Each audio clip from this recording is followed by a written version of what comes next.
commencé par le break en 96, probablement avant votre naissance pour la plupart. Moi je viens d'une ville qui s'appelle Dijon, je ne sais pas si vous connaissez, c'est dans l'est de la France, donc je suis né à Dijon, j'ai grandi à Dijon.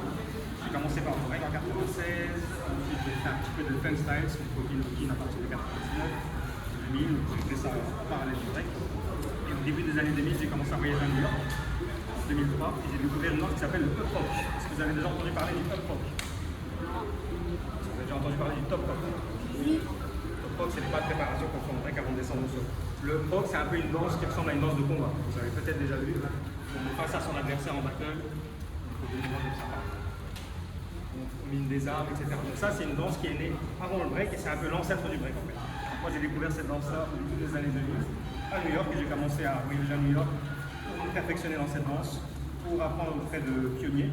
J'ai fait des interviews, j'ai écrit des articles à l'époque et j'ai commencé à beaucoup voyager grâce à cette danse parce qu'à cette époque-là, il n'y avait personne en Europe qui étudiait cette danse-là, qu'on appelle le rock.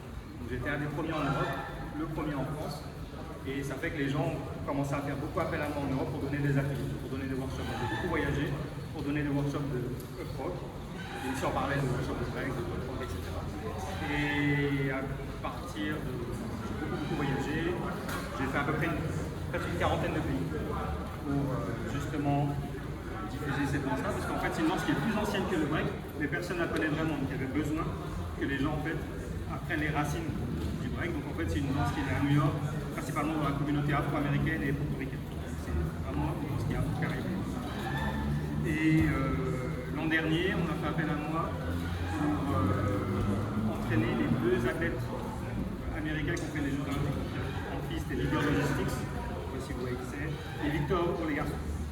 Donc, on a fait appel à moi à Los Angeles pour que je puisse plus ou moins les coacher ou du moins partager mon expertise en top rock, en musicalité et en et l'année dernière, il y a 1 an et demi, j'ai commencé la rédaction d'un livre qui s'appelle Don't Start the Rock, qui retrace justement l'histoire de ces disciplines, parce que personne n'a vraiment étudié ces disciplines. Il n'y a eu aucun suite.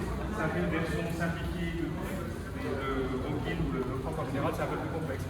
Donc, il y a 1 an et demi, j'ai commencé la rédaction de ce livre qui retrace l'historique de cette danse, aussi mon parcours, comment j'ai découvert ça et qui j'ai rencontré, quels pionniers j'ai rencontré à New York, etc. Et à la fin, j'ai mis aussi beaucoup d'interviews.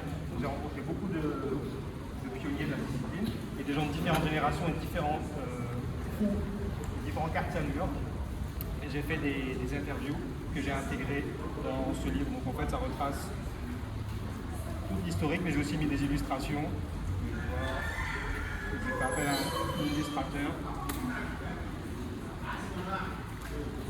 pour un peu essayer de capturer l'essence.